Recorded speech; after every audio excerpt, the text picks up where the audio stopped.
Either way, welcome back everybody today. Hope y'all are doing well, but today I want to talk to you about this nice, lovely game here that I've been playing an absolute crap ton here, and I've actually played a lot before recently. Kenshi. Love this game to absolute pieces, but my goodness, I can sink hundreds of hours into this game, incidentally. But today, what I actually want to talk about with Kenshi is how do you actually train up your strength early on in this game. Now, there are a variety of means that you can actually train up your strength. Some of them a bit more hard, some of them a bit more painful, some of them a bit more simpler than others. So I'll just go through the couple of simple steps that you're generally going to be doing early on in this game. So first and easiest step to actually go ahead and train up your strength here super early on in Kenshi is to go ahead and actually gather up a bunch of iron ore like you've done inside these nice iron chests here, and then just walk around with about 70% encumbrance. Now, if you don't know how to actually determine your level of encumbrance, if you actually come over here to the left side of the screen, you can actually see there is a stat called encumbrance, and this just is dependent on how much total weight you're carrying versus your overall capacity. Now, strength itself actually gives you more hauling capacity. You can see it listed here on the left side, mine being 52 kilograms. So, but depending on what armor you're wearing, like the armored rags that I'm wearing right now, the weapon that you're carrying in the weapon slot or in your inventory, plus all the stuff you have in your backpack and your personal inventory, this all culminates into your overall final weight. And so the more you're carrying, the higher your encumbrance is, to the point where at 70%, you actually gain 25% of your actual distance traveled as strength and experience. So ideally and easily, what you do is that you just load up your inventory with a bunch of iron, and that'll eventually cause you to slowly gain more and more encumbrance. Now I can see here our total weight is listed as heavy, and I come over here to our encumbrance section, I'm now at 51% encumbrance. Ideally, you want to get close to somewhere in the 70% range of encumbrance, because that'll give you the most strength EXP per unit traveled. On the other hand, though, it does reduce your athletic experience from 150% at 0% encumbrance to a grand total. I think it can go all the way down to 0% actually athletic experience, or somewhere around the 25% range. So it can get fairly low if you're extremely over encumbered.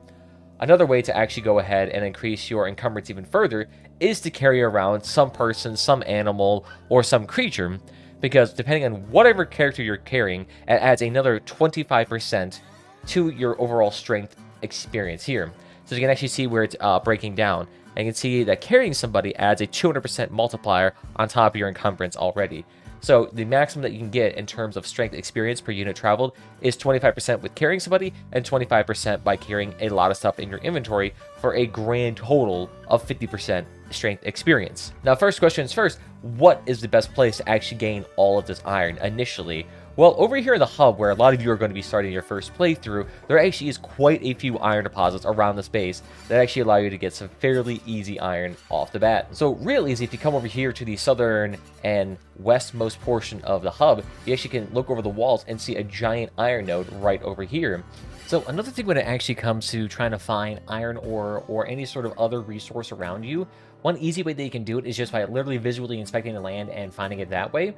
But say that it's kind of obscured, or there's a lot of junk in the way and it's not really easy to see. Another way is to use the prospecting tool. Now, generally you use this tool to find a good place to actually set up a base, but it actually does show you locations of things like iron and copper deposits. So you can see that on this little black map that represents the area that we can see from our character's point of view. You can actually go ahead and find iron deposits. So these little green blips here indicate where an iron deposit on the surface is. So you can see that over here, we actually did find a nice chunky iron deposit that you can go ahead and use. But if, say, that one's already full, you already have another 2 iron deposits over here that you can go ahead and quickly use. So you can tell which one is actually occupied and which one is not occupied too. So that's also another great way to figure out which one is actually multiple iron deposits close together, or, you know, how and where are the iron deposits are. You can see that there's also another one right over here, thankfully located by this nice, lovely prospecting tomb. You can also find things like copper deposits as well. So you can see that we did find one copper deposit right here of middling quality, but none other nearby. But also to be wary about this is that the overall prospecting range here is pretty short. So if we can actually see another copper deposit in the distance, however, our character actually doesn't see it at all on this map. You can see that it actually goes beyond the character's vision. So if you actually wanted to see where other deposits are, you're going to have to actually physically move the character that is prospecting to a new location to actually see these additional prospects. So that is one way to actually find out where other prospects may be, or where other nodes may be to mine some iron or copper. A nice interesting thing too is that you can actually set up an automatic command for your character to go ahead, mine this iron node, and then come back to your base and deposit it into these ore chests.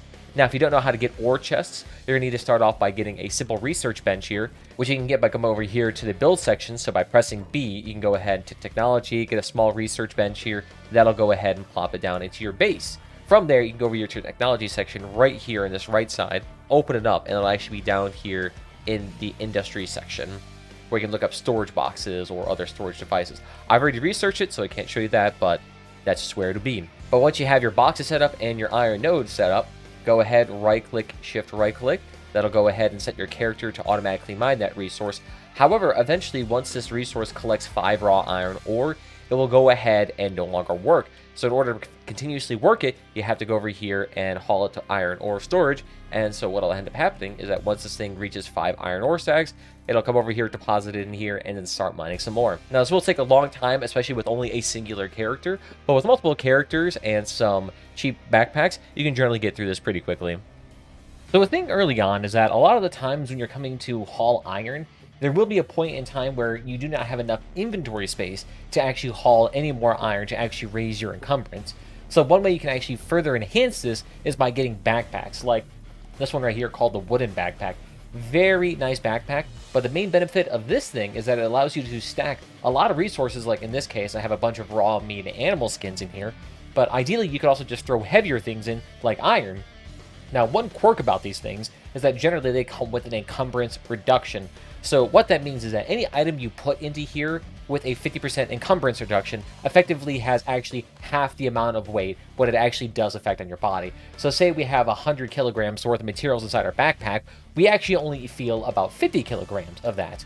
But still, that is 50 additional more kilograms than nothing. So having a backpack is really nice. But one way to actually find a backpack is going to a place like the Shinobi Thieves, joining them, and they usually have a merchant inside that actually allows you to purchase backpacks. Now, of course, it will cost you $10,000 to go ahead and sign up for the Shinobi Thieves, but it's very well worth it early on for a variety of its services that it offered. So in this case, we go ahead and go up here to the Shinobi Trader, which we found usually within the Shinobi Towers. Sometimes, though, these traders can actually be around the city itself because they can leave the towers, so you have to look around the city sometimes to find it. But as you can see, they offer some really great backpacks here, and the main benefit with the Shinobi Thieves is that because these people are quote-unquote fencers, all the items they have here are a 50% reduction in sale value and in buy value as well. So while you may not necessarily want to sell anything to them, you can certainly buy things like these backpacks for incredibly cheap prices relatively. Now, still, these are quite expensive backpacks because they're mostly meant to be unencumbering when you're actually using them, unlike this wooden backpack, which severely reduces combat effectiveness, but is extremely cheap. So Shinobi Thieves is one way to get backpacks and other gear really cheaply early on. Another way is to head down to Squin or any other major city and go to the actual, like, backpack adventure gear vendor down there. So let's go over there real quickly. Now, there's just one thing I actually want to quickly mention about that, actually figuring out whether or not there actually is an encumbrance reduction with these backpacks. As you can see, I have a bunch of inventory full of raw meat right now, but if I right-click it, it shifts it into the backpack. As you can see, my total weight is actually going down, and my encumbrance is slowly going back to 0. So that is one way you can actually figure out whether or not your backpack is actually working at reducing encumbrance overall. Another thing is, too, you can also just go ahead and right-click it and slide the backpack into your overall inventory with all the items still inside it. However, it won't provide you that same level of encumbrance reduction, still giving you that full advantage. So say you stuff this backpack full of iron and then slap it into your inventory, you still get the full effect as if you had all of that iron with you to begin with. So it's another way to actually enhance your overall iron in your system overall. So now we're over here actually in this little vendor in Squin here, and you can see that it is the travel gear section. You can usually tell it based off this little icon right here, and if not, you can always just highlight it by pressing down the Alt key. But the main benefit of this vendor is that it offers, in this case, for our purposes of strength training, backpacks, and some really good backpacks at hauling a lot of stuff. Now, a large backpack does offer you the most quote-unquote volume for large weapons and things like that, but does not offer stacking. These wooden backpacks, though, however, do allow stacking, and stacking is very important because stacking allows you to effectively haul more stuff in your inventory at one time. So say if I was to use a large backpack, each one of these meats will be individually stacked at 1 or 2. However, with a large backpack here, this wooden backpack, I'm able to actually go ahead and throw 9 on top of each other, effectively carrying more of a single item, but less overall diversity of items. So it just kind of depends on what you want. On top of that, there's also a larger substantial penalty for things like stealth and dodge, which can be important for really any person using weapons. So realistically, early on, getting these small backpacks full of iron, throwing it into your inventory is a pretty good way to actually weigh yourself down more for strength training, or just using a wooden backpack and then slapping it into your inventory full of iron is a really great way to get yourself a lot more encumbrance. And generally too, wooden backpacks are really cheap at only $800 a piece, where compared to those really expensive backpacks of the Shinobin Ninjas that are really great at not reducing your stats at combat, however, are like $2,000, $3,000 a piece. These ones considerably cheaper. Plus, there's also a bunch of other supplies that you need for survival too, if you ever plan on going out in the wild. So once you've actually managed to get yourself a large sum of iron in your order, and you're able to get yourself up to 70% encumbrance, or I'd actually recommend getting up to higher, because once you start actually gaining strength, your overall actual carrying capacity increases, so your overall strength EXP is actually going to go down. So I'd actually recommend carrying around roughly 80% encumbrance, 85% encumbrance, while you're first getting your initial batch of strength training, because as you progress in strength, you'll actually still maintain that 50% strength EXP bonus while walking. So by having more, it just means you have to do less micromanagement overall.